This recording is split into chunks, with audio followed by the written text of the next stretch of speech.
प्रभू येशूच्या मधुर नावात प्रभू येशू ख्रिस्तामध्ये आपल्या सर्वांना मधुर नावात आपल्या सर्वांना सलाम. ख्रिस्ती जीवन हे देवाच्या वचनाला आपण देवाच्या वचनाला देतो, कसा प्रतिसाद देतो यावर अवलंबून आहे. आज पवित्र शास्त्रे प्रत्येक पवित्र शास्त्रांजवळ आहे, विश्वासांजवळ आहे, परिवारांमध्ये आहे. ते फक्त आपल्याला वाचन करण्यासाठी नाही तर वाचन करण्यासाठी नाही तर प्रभू परमेश्वराने दिलेल्या आज्ञेचं पालन आपण करावं, परमेश्वराने दिलेल्या आज्ञेनुसार जगावं, पालन करावं, यासाठी प्रभूचं वचन आपल्या जवळ आहे. आणि जो परमेश्वराच्या वचनाप्रमाणे आपलं जीवन जगतो, परमेश्वराच्या वचनाप्रमाणे आपलं जीवन जगतो, परंतु जे परमेश्वराच्या वचनाचं पालन करत नाही, देवाच्या आज्ञेनुसार पालन करत नाही, अशांना देवाच्या वचनाविरुद्ध वागल्यामुळे प्रभूच्या परिणामाचा सामना करावा करतो. यासाठी मी आपल्या समोर आजच्या या सकाळच्या वेळेस प्रभूचं वचन आणू इच्छितो की आपल्या सर्वांना इस्रायल लोकांची कल्पना आहे. इस्रायल लोक हे देवाचे लोक आहेत. इस्रायल लोक कोण आहे हे जर आपल्याला माहीत करून घ्यायचं असेल तर मला तुम्हाला सांगायचं आहे की इस्रायल लोक हे देवाने मिस्र देशातून काढून कनान देशात आणण्यासाठी जी योजना आखली आणि त्या योजनेला संदेष्टा मोशेच्या द्वारे देवाने ती योजना पूर्ण केली, तेच लोक हे इस्रायलचे लोक आहेत. आपण पाहतोय निर्गमनाचा 3रा अध्याय आणि 7 वचनाच्या पासून पुढे की इस्रायल लोक हे मिस्र देशामध्ये गुलामीत होते, मोठ्या परेशानीत होते, क्लेशामध्ये होते, विपत्तीमध्ये होते. आणि अशा परिस्थितीतून देवाची ही इच्छा होती की त्या लोकांना, इस्रायल लोकांना त्या मिस्र देशातून काढायचं. आणि आपण पाहतोय की देवाने आपल्या इच्छेनुसार मोशेचं प्राचारण केलं आणि मोशेला निवडून त्या ठिकाणी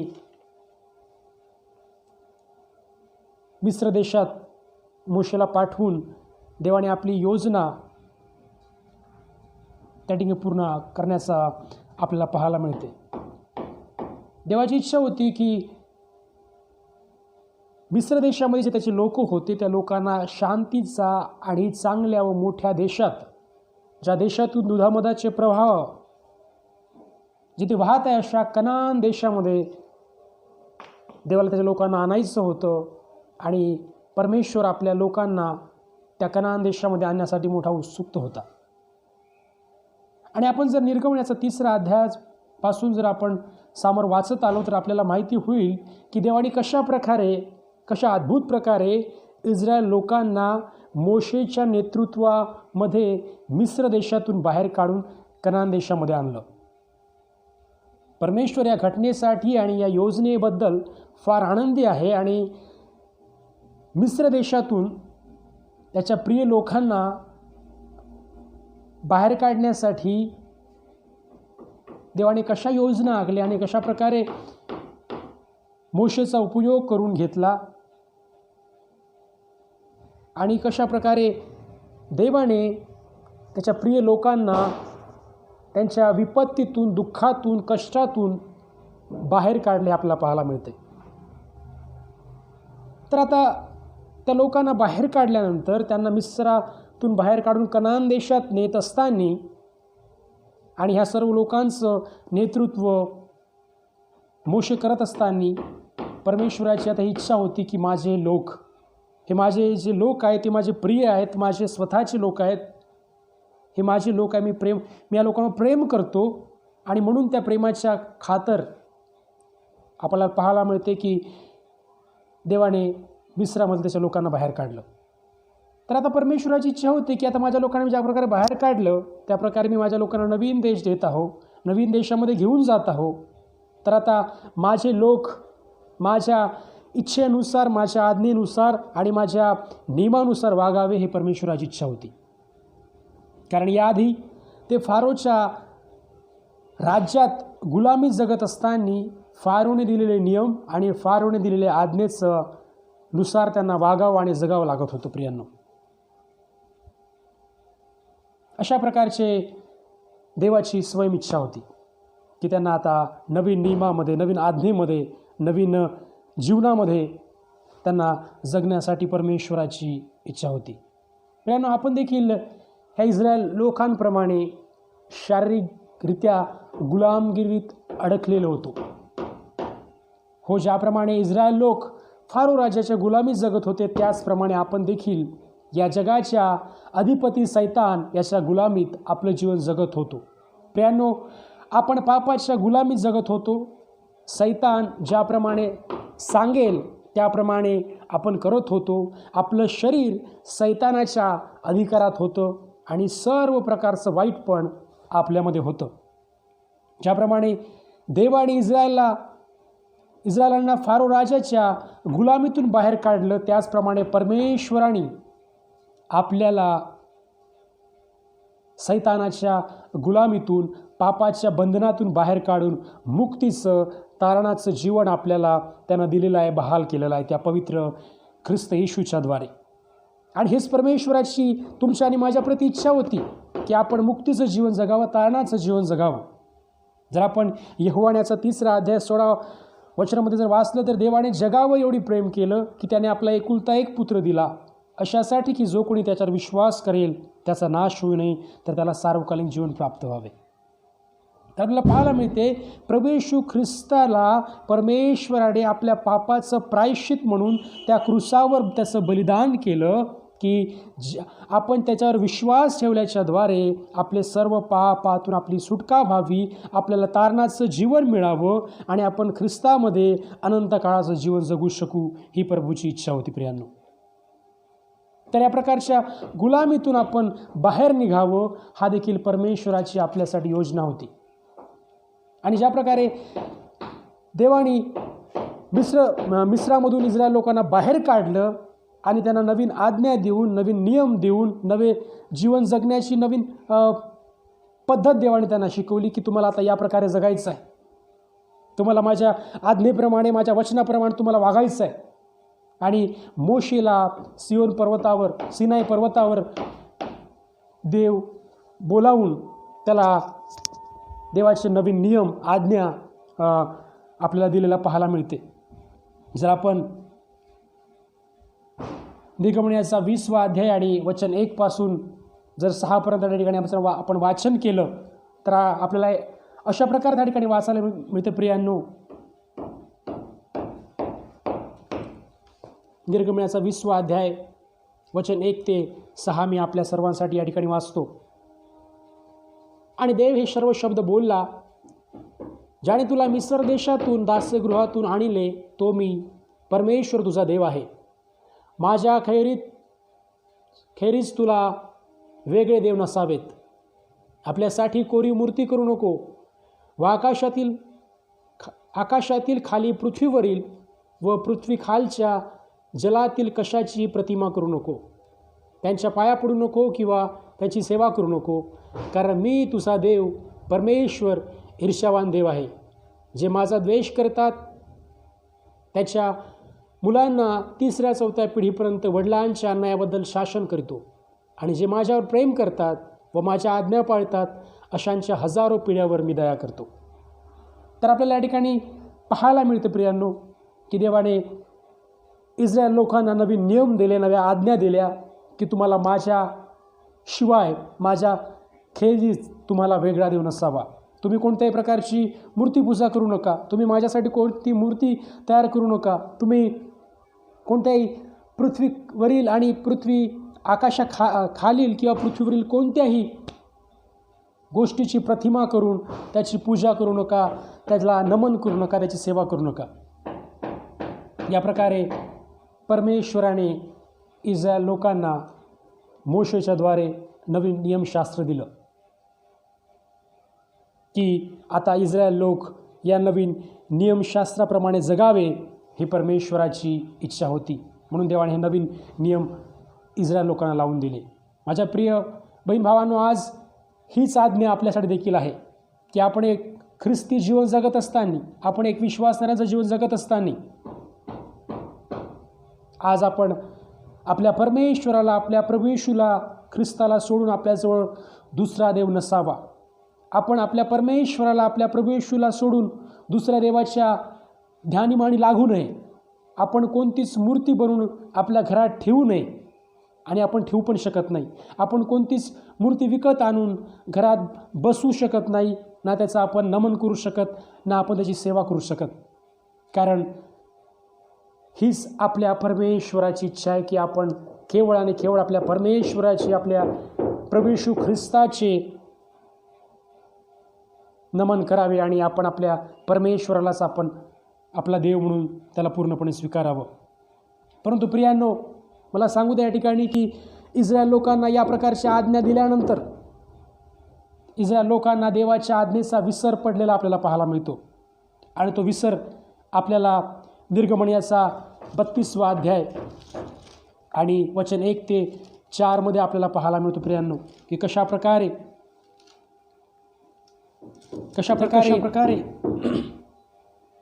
इस्रायल लोकांना देवाच्या आज्ञेचा विसर पडला याचा आपल्याला चांगल्या प्रकारे वाचायला मिळते. आणि ते आपण निर्गमनाचा 32वा अध्याय वचन 1 ते 4 ह्या ठिकाणी आपल्याला वाचायला मिळते की परमेश्वराने एवढी मोठी आज्ञा इस्रायल लोकांना दिली होती की तुम्ही मला सोडून दुसरा देवाची पूजा करू नका, तुम्ही दुसरी मूर्ती तयार करू नका. आणि एवढ्या सर्व आज्ञा परमेश्वराने मोशेच्या द्वारे दिल्यानंतर देखील इस्रायल लोकांना ह्या गोष्टीचा विसर पडला. आणि निर्गमनाचा 32वा अध्याय वचन 1 ते 4 या ठिकाणी आपल्याला पाहायला मिळते की देवानी मूर्तीपूजा करू नको अशी आज्ञा देऊन देखील इस्रायल लोकांनी त्यांच्यासाठी या ठिकाणी एक मूर्ती तयार केली. मी तुमच्यासाठी या ठिकाणी काही वचनं वाचतो. निर्गमन 32 1 ते 4. मोशेला पर्वतावरून उतरण्यास विलंब लागला असे लोकांनी पाहिले, तेव्हा ते अहरोनाभोवती जमून त्याला म्हणाले, उठ, आमच्या पुढे चालतील असे देव आमच्यासाठी बनवू, कारण आम्हाला मिस्र देशातून बाहेर आणणारा हा मनुष्य मोशे याचे काय झाले आम्हाला कळत नाही. तेव्हा अहरोनाने त्यास सांगितले की तुमच्या स्त्रिया, पुत्र व कन्या याच्या कानातली सोन्याची कुंडले काढून माझ्याकडे घेऊन या. मग सर्व लोकांनी आपल्या कानातील सोन्याची कुंडले काढून अहरोनाकडे आणली. वचन 4. त्याने ते त्याच्या हातून घेऊन त्यांचे एक वासरू ओतून त्यास कोरणीने कोरिले. तेव्हा ते म्हणू लागले, हे इस्रायला, ज्या देवानी तुला मिस्र देशातून आणले आहे ते हेच तुझे देव. तर प्रियांनो, या ठिकाणी आपल्याला पाहायला मिळते की इस्रायल लोकांना देवाच्या आज्ञेचा विसर पडला आणि आपल्याला पाहायला मिळते की त्यांनी त्यांच्यासाठी एक कोरीव मूर्ती तयार केली. एक कोरीव मूर्ती तयार करण्याची अहरोनाला विनंती केली. आपल्याला पाहायला मिळते की त्यांनी त्यांच्या बायका, पुत्र आणि कन्या यांच्या कानातील सोन्याची कुंडले काढून आणली आणि अहरोनाच्या हातात दिली. आणि त्यांनी त्या सोन्याच्या कुंडलाने एक सोन्याची मूर्ती तयार केली. आणि त्यांनी त्या मूर्तीतून एक सोन्याचं वासरू तयार केलेलं आपल्याला या ठिकाणी पाहायला मिळते. आणि तेवढंच नाही तर इस्रायल लोकांनी त्या सोन्याचं जे वासरू तयार केलं, त्या वासराला त्यांनी देवाची उपमा दिली, देव म्हणून संबोधलं. आपल्याला सर्वात खाली पाहायला मिळते की त्यांनी त्या सोन्याचं वासरू या मूर्तीकडे सर्वांचं लक्ष केंद्रित करून म्हटले की अहो इस्रायला, हे इस्रायला, ज्या देवाने तुला मिस्र देशातून आणले ते हेच तुझं देव. तर त्या मूर्तीच्या, त्या सोन्याच्या वासराकडे पाहून इस्रायलचे लोक म्हणत आहे की हाच आमचा देव आहे ज्याने आम्हाला मिस्रातून बाहेर आणलं. इस्रायल लोकांनी देवाच्या आज्ञेचा भंग केला, देवाची आज्ञा मोडली, हे आपल्या या ठिकाणी पाहायला मिळते. त्यांना पूर्णपणे देवाच्या वचनाचा विसर पडलेला आहे, हे या ठिकाणी आपल्याला पाहायला मिळते. माझ्या प्रियांनो, देवाची त्यांना आज्ञा होती की तुला माझ्याशिवाय, माझ्या खेरीज तुला दुसरा देव नसावेत. परंतु त्यांनी या ठिकाणी आपल्याला पाहायला मिळते की त्यांनी त्यांच्यासाठी दुसरा देव तयार केला. परमेश्वराची त्यांना आज्ञा होती की तू कोरी मूर्ती करू नको, परंतु त्यांनी या ठिकाणी एका सोन्याची वासराच्या प्रतिमेची एक कोरी मूर्ती तयार केली. परमेश्वराने सांगितलं की तू कोणती कोरी मूर्ती तयार करून त्यांना नमन करू नको, त्यांची सेवा करू नको. परंतु आपल्या या ठिकाणी पाहायला मिळते की इस्रायल लोकांनी त्या सोन्याच्या वासराची कोरी मूर्ती तयार करून त्याची पूजा अर्चना केली, त्याला नमन केली, त्याची सेवा केली आणि त्याच्यासमोर बली अर्पण केली. तर अशा प्रकारे त्यांना परमेश्वराच्या वचनाचा विसर पडला आणि परमेश्वराच्या वचनाचा विसर पडल्यामुळे परमेश्वराचा कोप इस्रायल लोकांवर भडकला, इस्रायल लोकांवर आला. आणि ते आपल्याला 32व्या अध्यायामध्ये 7 ते 10 वचनामध्ये आपल्याला पाहायला मिळते की तेव्हा परमेश्वर मोशेला म्हणाला, ज्या लोकांना तुम्ही उत्तर देशातून आणले होते ते बिघडले आहे. देवा ठिकाणी म्हणत आहे की ज्या लोकांना देवानी माझे लोक म्हणून मिस्र देशातून बाहेर आणलं होतं, आता देव त्या लोकांना म्हणत आहे की हे बिघडलेले आहेत. देव म्हणत आहे की ते बहकून गेले आहेत. प्रियांनो, या ठिकाणी आपल्याला पाहायला मिळत आहे की ज्या देवाने त्यांच्यावर प्रेम केलं होतं, ज्या देवाला त्या लोकांबद्दल प्रेमळता प्रियता होती, त्याच लोकांना आता या ठिकाणी परमेश्वर म्हणत आहे की हे बहकून गेलेले लोक आहेत, हे ताठ मानेचे लोक आहेत. आणि देवाचा कोप त्या मूर्तीपूजेमुळे, त्या कोरी मूर्तीला त्यांनी विनंती केल्यामुळे देवाचा कोप त्यांच्यावर एवढा भडकला की ते परमेश्वर मोशेला म्हणाला की आता तू माझ्या आड येऊ नको, मी आपला कोप या इस्रायल लोकांवर भडकून त्यांना भस्म करीतो.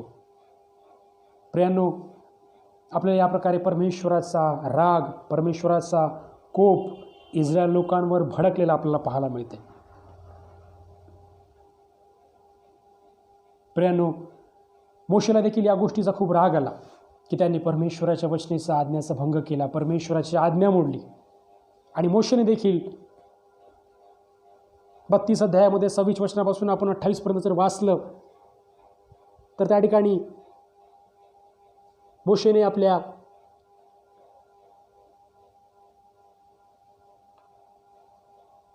मध्ये लिहिलेलं आहे की तेव्हा मोशे छावणीच्या प्रवेशद्वाराशी उभा राहून म्हणाला, परमेश्वराच्या पक्षाचा जो कोणी असेल त्याने माझ्याकडे यावे.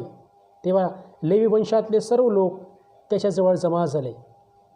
तो त्यास म्हणाला, इस्रायलाचा देव परमेश्वर म्हणतो की तुम्ही प्रत्येकाने आपल्या कमरेस तलवारी लटकावावी आणि छावणीच्या ह्या प्रवेशद्वारापासून त्या प्रवेशद्वारापर्यंत चाहूकडे फिरून आपले बंधू, सोबती व शेजारी यांचा वध करावा. आणि त्याच दिवशी अजमासे 3000 लोक वध करून मारून टाकण्यात आले. प्रियांनो, परमेश्वराचा कोप इस्रायल लोकांवर अशा प्रकारे भडकला की त्याच दिवशी परमेश्वराने 3000 लोक मारून टाकले. या मारण्यामागचं कारण काय? का परमेश्वराने त्यांना मारलं? का परमेश्वराने त्यांच्यावर आपला हात उजरून त्यांचा वध केला? तर यामागचं कारण की त्यांनी मूर्तीपूजा केली, त्यांनी कोरी मूर्तीला नमन केलं, त्याची सेवा केली, त्यांना दंडवत केलं, जे परमेश्वराला आवडत नाही. की तुला माझ्या शिवाय दुसरा देव नसावा अशी परमेश्वराची आज्ञा असून त्यांनी दुसरा देव निवडला. प्रियांनो, म्हणून परमेश्वराचा कोप इतका भडकला की देवाने 3000 लोक त्या दिवशी मारून टाकले. आज या वचनातून आपल्याला काय शिकायचं आहे? आज या इस्रायल लोकांपासून आणि या वचनातून आपल्याला काय शिकायचं प्रियांनो? आज कोणती शिकवण आपल्यासाठी आहे या वचनापासून? तर आज आपल्याला पाहायचं आहे की आज देवाची हीच आज्ञा आपल्या ख्रिस्ती लोकांसाठी आहे, आपल्या विश्वासणाऱ्यांसाठी आहे की आपण एक ख्रिस्ती जीवन, एक विश्वासू जीवन जगत असताना कोणत्याही देवाची आराधना, अर्चना किंवा कोणतीच मूर्तीपूजा आपल्या हातून होता कामा नये.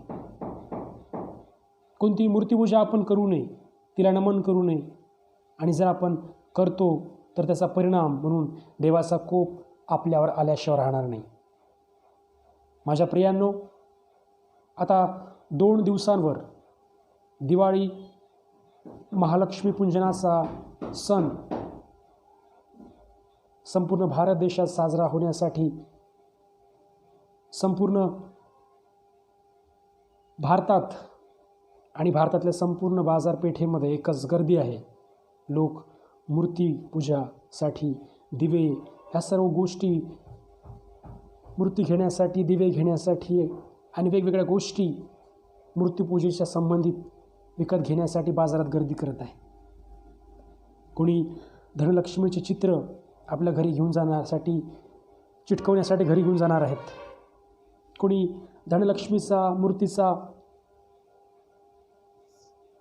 फोटो किंवा मूर्ती आपल्या घरी नेऊन पाठावर ठेवणार आहे. तिच्या समोर घरातले सर्व लोक येऊन घरातला जो सर्व काही पैसा आहे, सोनं असेल, चांदी असेल, सर्व बहुमूल्य वस्तू ठेवून लोक त्याची पूजा करणार आहे. आणि हे सर्व होत असताना मी सर्व माझ्या प्रिय ख्रिस्ती बहीण भावंडांना सांगू इच्छितो, मी माझ्या सर्व नवीन विश्वासणाऱ्या बहीण भावांना, नवीन परिवारांना मी एक देवाचा सेवक या नात्याने एक देवाचं वचन तुमच्यासमोर ठेवू इच्छितो की मूर्तीपूजा ही पाप आहे. तुम्ही ही पूजा तुमच्या घरात करू शकत नाही. तुम्ही कोणतीच मूर्ती, ते धनलक्ष्मी असो, कोणत्याच प्रकारची मूर्ती तुम्ही तुमच्या घरात ठेवून त्याची पूजा करू शकत नाही. ही देवाची आज्ञा आहे. दिवाळीच्या दिवशी जर तुम्ही चांगला स्वयंपाक, चांगली पदार्थ करून खात असाल तर यात काही चुकीचं नाही आणि देव या गोष्टीचा विरोध करत नाही. परंतु कोणत्याही प्रकारे तुम्ही आपल्या घरात मूर्ती ठेवून तिच्यासमोर पैसे, दागिने, सोनं, चांदी ठेवून तुम्ही मूर्तीपूजा करत असाल तर देवाच्या दृष्टीने हे मोठं पाप आहे. आणि याच मूर्तीपूजेच्या पापामुळे देवाने इस्रायलाचे 3000 लोक एकाच दिवशी मारून टाकले, वध करून टाकला. तर प्रियांनो, त्या ठिकाणी आपल्याला विचार करायचा आहे, जर तुम्ही दिवाळीच्या दिवशी मूर्तीपूजा कराल याचा अर्थ तुम्ही देवाचा कोप तुम्ही तुमच्या घरावर, तुम्ही तुमच्या स्वतःवर, तुम्ही तुमच्या लेकराबाळावर आणत आहे. जर तुम्ही मूर्तीपूजा कराल तर देवाचं वचन सांगते, निर्गमनाचा 20 अध्याय 5 वचन, की जर तुम्ही देवाचा द्वेष कराल, मूर्तीपूजा करून देवाला ईर्षेस पेटवाल, तर तो तुमच्या मुलाबाळांना 3ऱ्या 4थ्या पिढीपर्यंत शासन करेल, म्हणजे शिक्षा देईल. आणि ती शिक्षा कोणती असेल हे फक्त देवाला माहीत आहे. जर तुम्ही मूर्तीपूजा केली नाही आणि देवाला जे पसंत आहे त्या गोष्टी जर तुम्ही केल्या आणि देवाच्या आज्ञेत राहून, देवाच्या वचनात राहून जर तुम्ही हा दिवाळी सण मूर्तीपूजेत राहून साजरा नाही केला तर अशा हजारो पिढ्यांवर, तुमच्या अशा हजारो पिढ्यांवर देवदया केल्याशिवाय राहणार नाही. प्रियांनो, निवड तुमची आहे की तुम्हाला आज काय निवडायचं आहे. तुम्हाला मूर्तीपूजा करायची आहे की तुम्हाला परमेश्वराच्या आज्ञेचं पालन करायचं आहे. जर तुम्ही मूर्तीपूजा कराल तर तुमच्या मुलाबाळाच्या पिढीवर तुम्ही श्राप आणल्याशिवाय राहणार नाही. आणि जर तुम्ही देवाची आज्ञाचं पालन कराल तर परमेश्वर तुमच्या हजारो पिढ्यावर दया करून तुम्हाला आशीर्वादित केल्याशिवाय राहणार नाही. तर या दिवसांमध्ये हे वचन परमेश्वर तुम्हाला समजण्यास सहाय्य करू आणि तो तुम्हाला स्वर्गीय बुद्धी पुरवो की तुम्ही हा दिवाळी सण साधेपणाने साजरा करा. कोणत्याच प्रकारच्या मूर्त्या पूजन तुम्ही आपल्या घरात करू नका आणि देवाच्या आज्ञेचं पालन करा, हीच या वचनातून तुम्हाला शिकवण आहे. देव करो या वचनाद्वारे आपल्या सर्वांना प्रभूची आज्ञा समजण्यास सहाय्य करो, की ज्या प्रकारे आपण येणाऱ्या दिवसात प्रभूच्या आज्ञेप्रमाणे जगू. देव करो हे सर्व वचन आपल्या सर्व ऐकणाऱ्यांसाठी आशीर्वादाचं कारण ठरो. धन्यवाद. God bless you.